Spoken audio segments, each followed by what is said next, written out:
sesuai dengan utang. Nah, setelah saya kuasai, sebetulnya saya sendiri itu siap untuk melunasi, Gus. Siap melunasi dan siap persiapan untuk jualan aset. Dan saudara-saudara saya juga siap untuk membantu demi lunasnya sisa tunggakan 100 juta tersebut. Demikian. Dan saya sendiri setelah ada risalah lelang datang di rumah, itu setelah saya baca adalah sertifikat atas nama saya Sarto itu sudah dibalik nama dengan Hendri Kurniawan. Ya, Cina. Ya, pemenang lelangnya adalah Hendri Kurniawan Cina.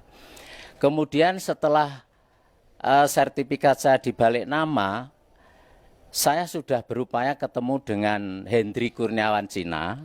Maksud saya sehubungan saya ada anak, ada istri, rumah saya itu mau saya tarik kembali, saya tempati lagi. Maksud saya demikian, Gus.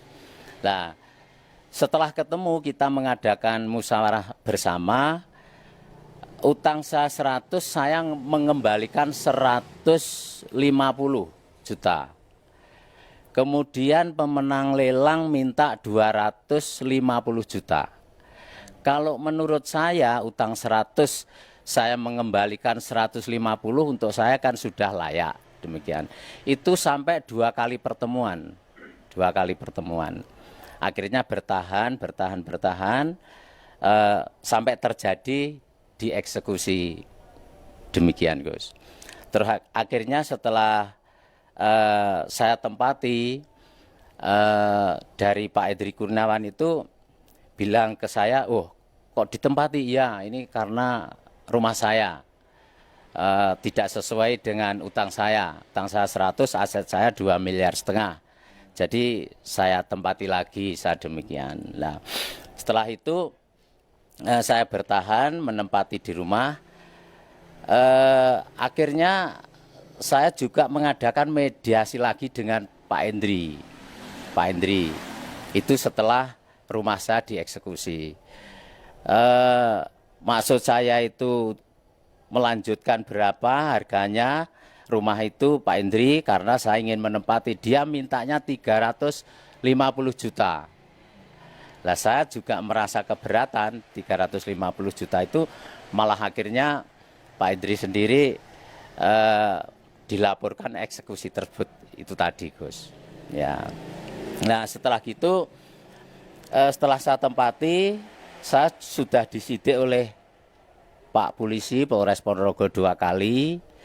Terus yang terakhir saya ada surat tersangka. Demikian.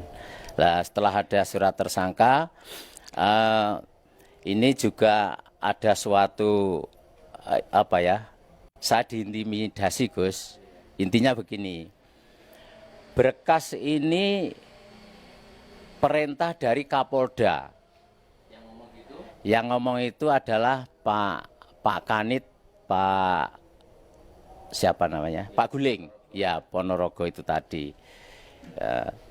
Demikian. Terus akhirnya setelah gitu saya sendiri juga nggak mau menjawab, Gus. Nggak mau menjawab, saya tinggal diam. Udah, terus pulang. Setelah pulang, lain hari datang lagi namanya Pak Edi penyidik.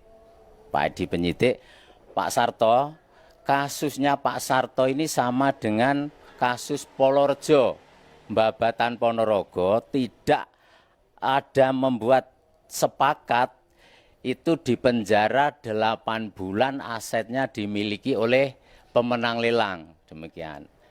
Itu yang bilang itu adalah Pak Edi yang nyidik saya. Demikian, Gus. Jadi untuk sementara itu yang dapat kami sampaikan. Yang nyuruh tanda tangan itu Pak Edi tadi. Siapa yang tanda tangan katanya di penjara tadi? Gini, Gus, sehubungan saya sebelumnya sudah diimitasi, katanya kalau nggak tanda tangan seperti orang Polorejo itu kan di penjara selama 8 bulan itu tadi, Gus. Saya kan merasa takut, maksudnya demikian, Gus. gitu.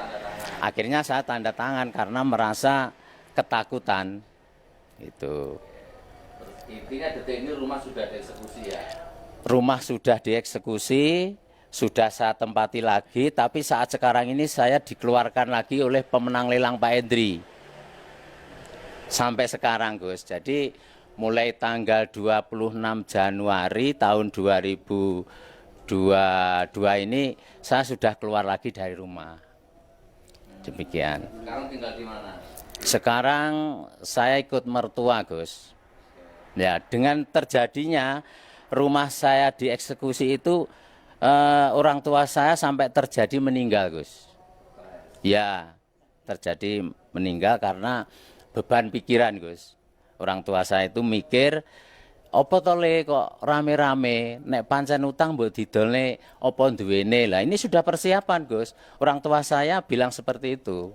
Nah, akhirnya saya berunding dengan saudara-saudara sudah